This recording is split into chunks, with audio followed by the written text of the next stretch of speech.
Hello, everyone. You're listening to Cinema 5000. My name is Mallory. This is my podcast. I'm talking to you about 5 films on this episode, not episodes. I talk about different stuff on every episode, but yeah, we are at 5,785 films. And where do we start for the first one we're going to talk about? We go back to 1991 with One Good Cop, directed by Haywood Gould. The tagline is, "How far will one man go to be a good father and stay ... one good cop."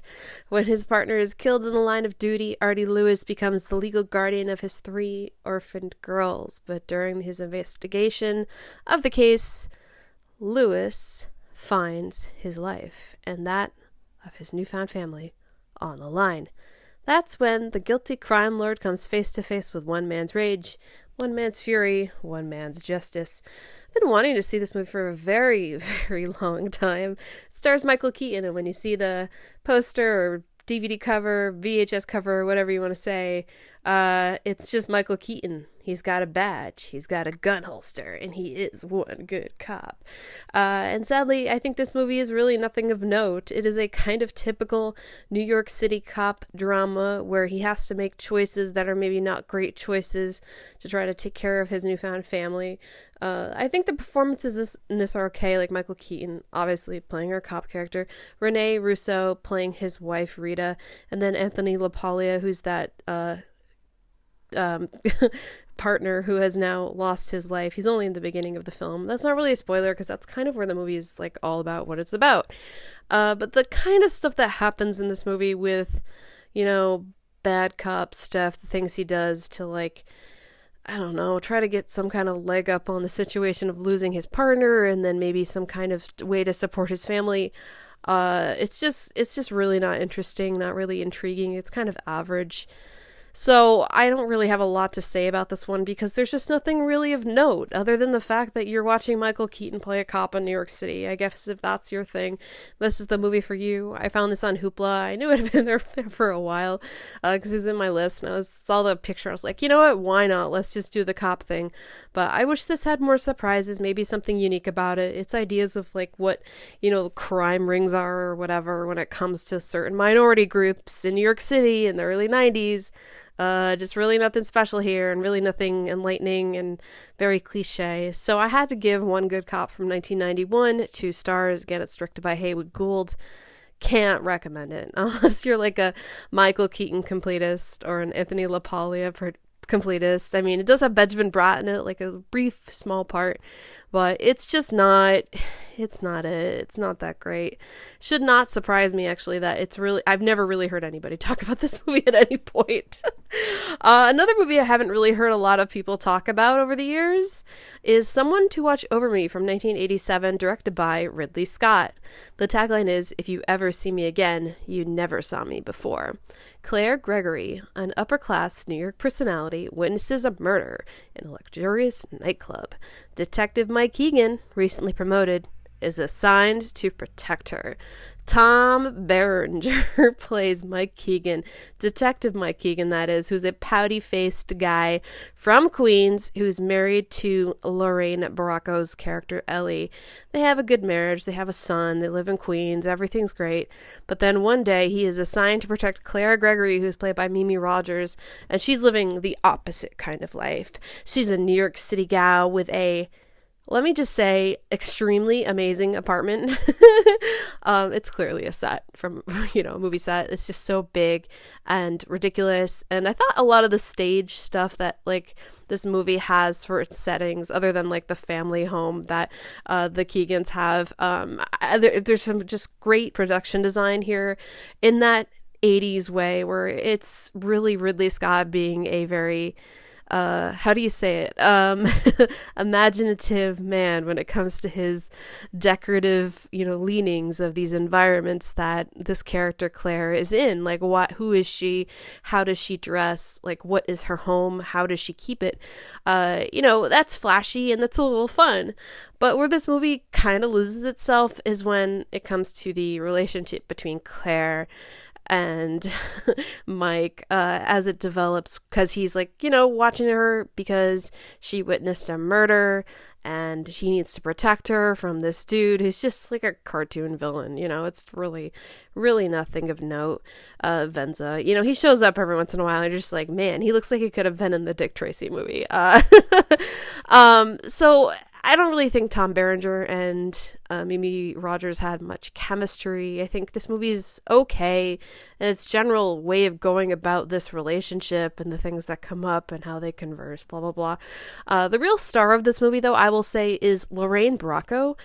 She is really terrific as Mike's wife, Ellie. She, asks the big questions like, why do you got to watch this woman all the time? And, why can't you just take afternoon hours so that you can spend more time with me and our son?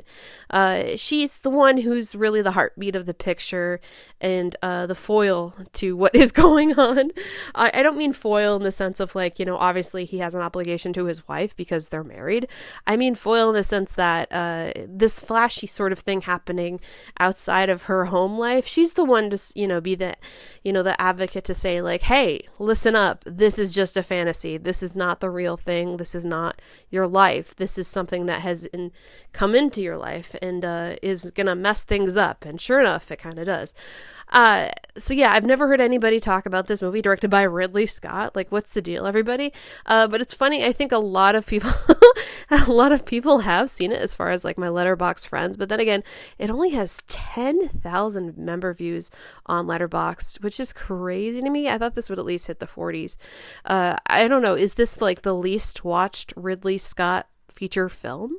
Sort by popularity, is it at the bottom? It basically is. Like, it's lower than White Squall, but I mean, White Squall had the advantage of having a very attractive cast in it, like Jeff Bridges and Ryan Phillippe.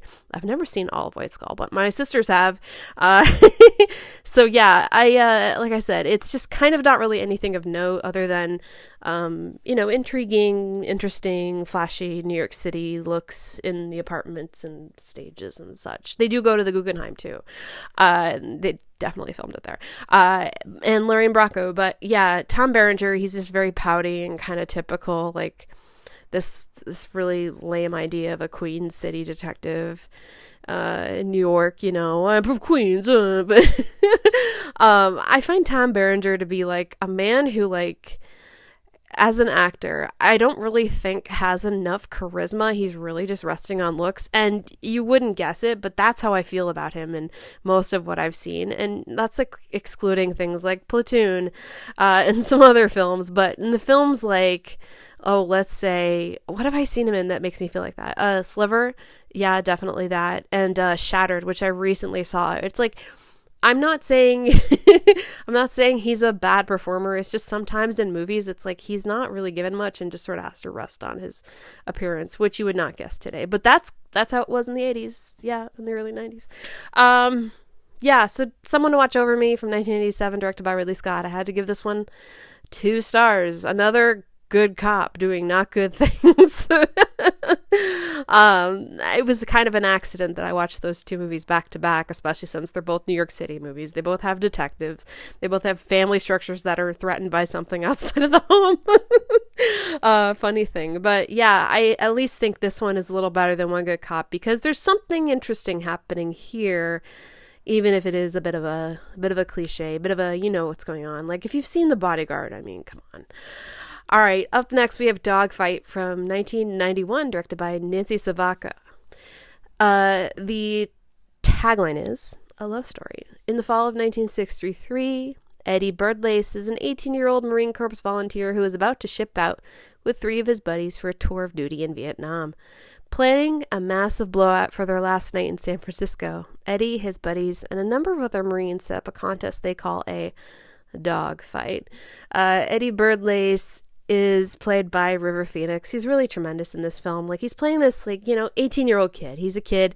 He's just trying to do whatever, trying to mess around. And the dogfight that these guys are talking about is they all have this bet that they can pick up the ugliest girl they can, take her out for this night together, and then they all vote, like, who's got the worst date. And it's very demeaning and sad. And Eddie ends up running into Rose, who's played by Lily Taylor. And Rose is a very innocent young woman, but she knows how to think for herself. She knows how to advocate for herself too. And she doesn't really like Eddie at first, but they get to know each other a little better. And then Eddie starts to feel a little guilt because he starts to understand that, Rose is a person and what he's doing is really cruel. Now, as their night goes on, like this is just like one night of two people together. I mean, very reminiscent of something like, let's say, Before Sunrise, if you understand what I mean. And these two people are flawed. They're both doing things that, in this night, they're like maybe heightened as far as their emotions together, but they do find this way to communicate together and enjoy each other's company, despite like what the reason was why Eddie even approached her.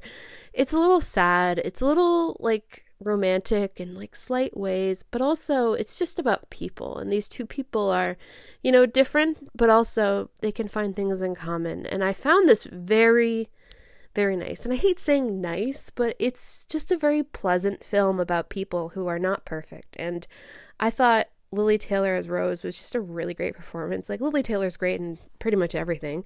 And she doesn't always get like a lot of bigger parts that span the picture's like length. She's usually like a supporting character. And I think she's just delightful in this. She's also really good at Mystic Pizza, if you haven't seen Mystic Pizza. And this was only a couple years after that. And I think the way this movie portrays young people, I mean, it's such a difficult thing being a young person in your life, because you're just trying to figure things out and you're doing a lot of things in life for the first time and you're trying to figure out who you want to be as an adult. What's your identity? What do you value? And what do you want to find in other people that you associate with? I thought this was a really charming and, very good film. I gave this 3.5 stars. I am interested to watch more films from Nancy Savoca. I have seen her films, The 24-Hour Woman from 1999 and the HBO film If These Walls Could Talk, which is not just directed by her, but also directed by Cher.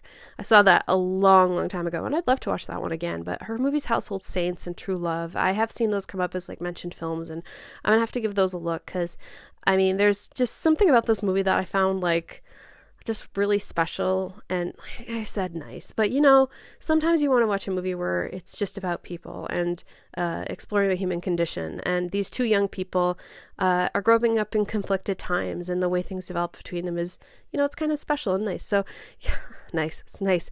I mean, nice in a good way. It's a good film. It's very good, I would say. 3.5 stars, like I said, for Dogfight from 1991, directed by Nancy Savoca. I taped this off of Turner Classic Movies because I know this is available as a Criterion Collection release right now on Blu-ray.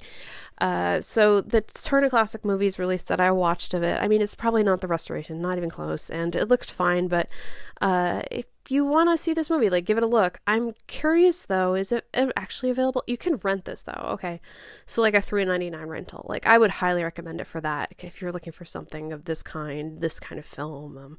And if you like River Phoenix, who doesn't like River Phoenix? Like, what a talent. I've watched a number of his films over the last couple of years that I had never seen before, like Running on Empty, and I start to feel the loss even more, like Stand By Me too. I finally watched all of that because I had seen so much of the pieces of that over the years, but never in full.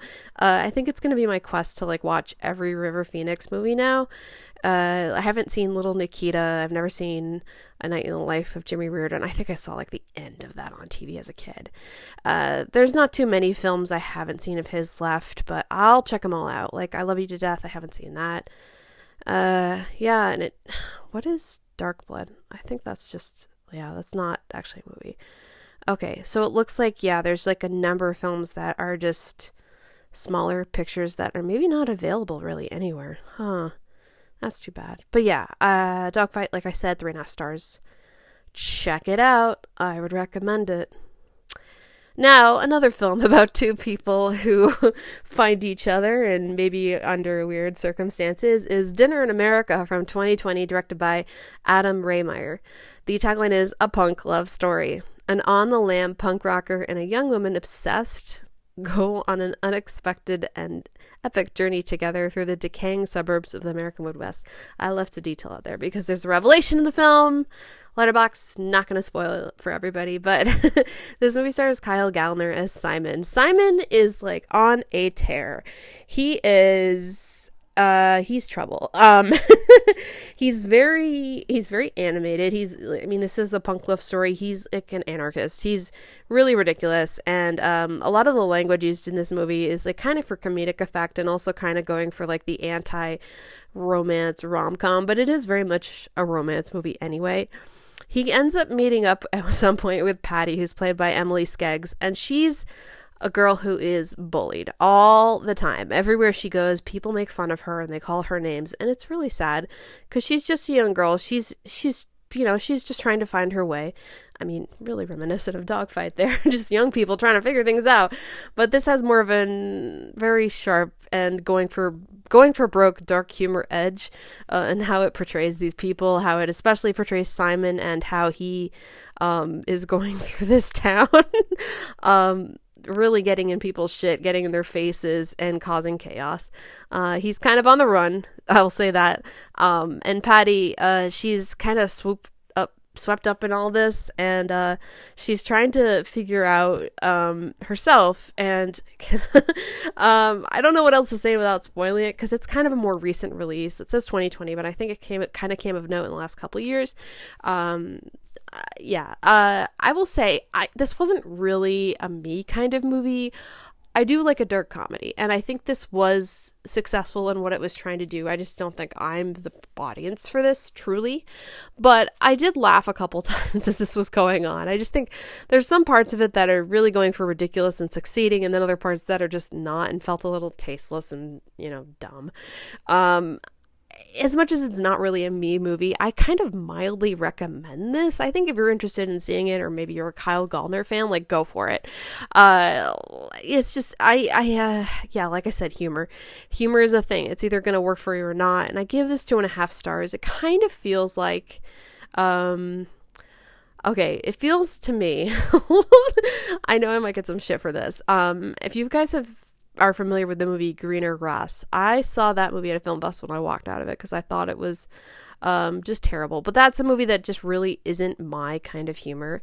This is like a more refined version of that. It really understands the humor it's going for, and also how to tie it all into like a very sort of straight line when it comes to its narrative focus and its plot and how it wants to portray these people. Because once these two characters get together, it's kind of like, it's a little dangerous for them both, because Simon is like he's a bad guy. And Patty is very vulnerable, but there's certain things about their relationship that kind of ties things together, and it kind of makes sense for them to be into each other.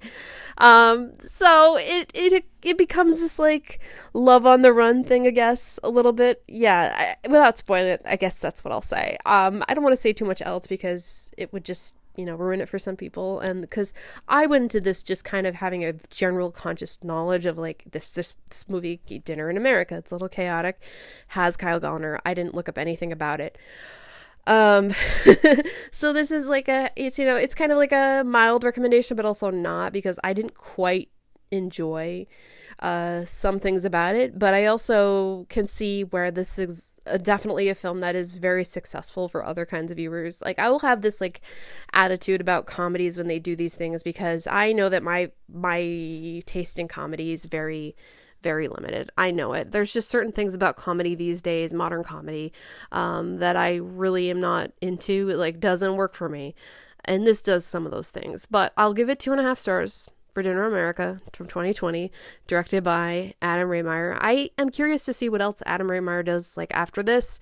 He did do the movie Snack Shack, which doesn't appeal to me, but I think if I got the chance to watch his movie The Bunny Game, maybe that would work for me. I don't know. I'll have to give it a look. I'm curious. Like, yeah, there's nothing wrong with being curious about a filmmaker, even when you don't totally like their film.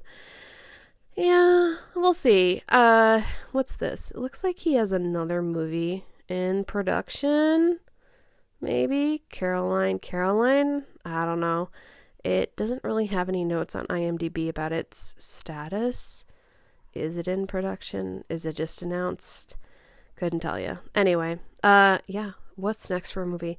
We're going to finish out the episode with Liza, a truly terrific, absolutely true story. It says it's from 2024. I know this played on PBS earlier this year, and it's now available on Canopy. That's where I watched it. It's directed by Bruce David Klein. No tagline for this film. Rich with archival gems and Liza Minnelli's own point of view, Bruce David Klein's luminous documentary celebrates a young entertainer full of boundless raw talent and the deep, creative relationships with her mentors and influences. This is about Liza Minnelli. Who doesn't love Liza Minnelli? She's terrific. She's one of the greatest performers of all time in like any medium she's ever been in. I love her singing. I like her in movies quite a lot. She's just great in cabaret. And what about a documentary about Liza Minnelli? Can this cover all the bases and really, live up to who Liza is and what she deserves? In my opinion, this falls short. It just feels like a kind of average talking head documentary. Really reminded me of the structure a lot for the Faye Dunaway documentary that came out last year. It just was not, unfortunately, that great. I feel like there's so many stories you can tell about Liza, and this really, it definitely says here, talks about the relationships with her mentors and influences. It really stuck to that, through and through. I would have liked more about this, but then again, Liza is involved with the making of this documentary, so maybe there are certain things she just didn't really want to talk about or have talked about when it comes to her life, things that were put on, the back burner. Maybe let's not go there. I feel like this is a little slight. It's perfectly fine as far as a general documentary about a famous person, but it does leave a lot to be desired.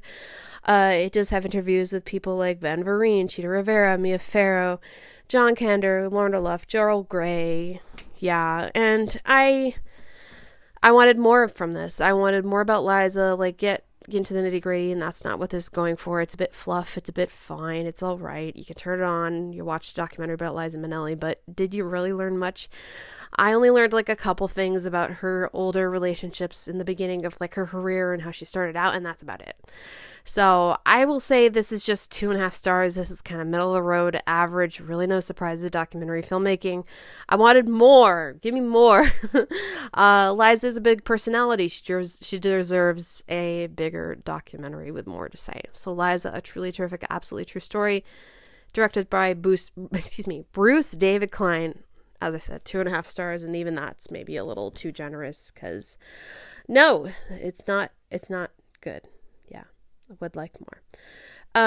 And that is the episode. Thank you so much for listening. Didn't get to the theaters. I don't know if I'll go this weekend. We'll find out.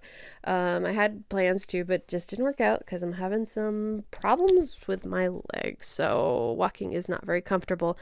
In case that changes, maybe I'll go to the theater and watch the total disaster that I'm hearing about called Hurry Up Tomorrow. I don't know.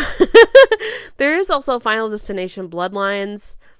I've never really had a very favorable opinion of the Final Destination movies. They're just okay. I don't know. There's really no amount of positive reviews about this one that could really make me want to run to the theater. So maybe it's not in the cards to go to the movie theater until later. I don't know what I would go see. Oh gosh, am I going to be waiting till the Phoenician Scheme when that comes out in early June? Oh, I hope not.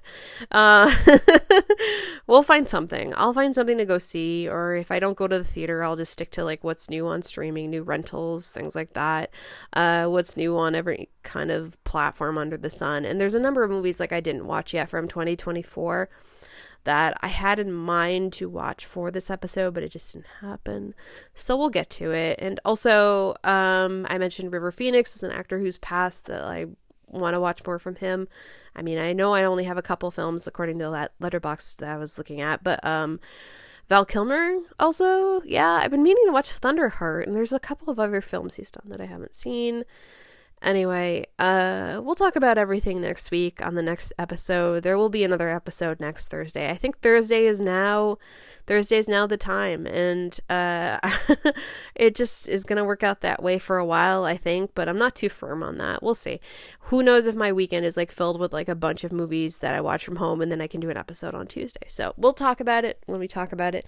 Again, I'm Mallory. Thank you so much for listening to this episode.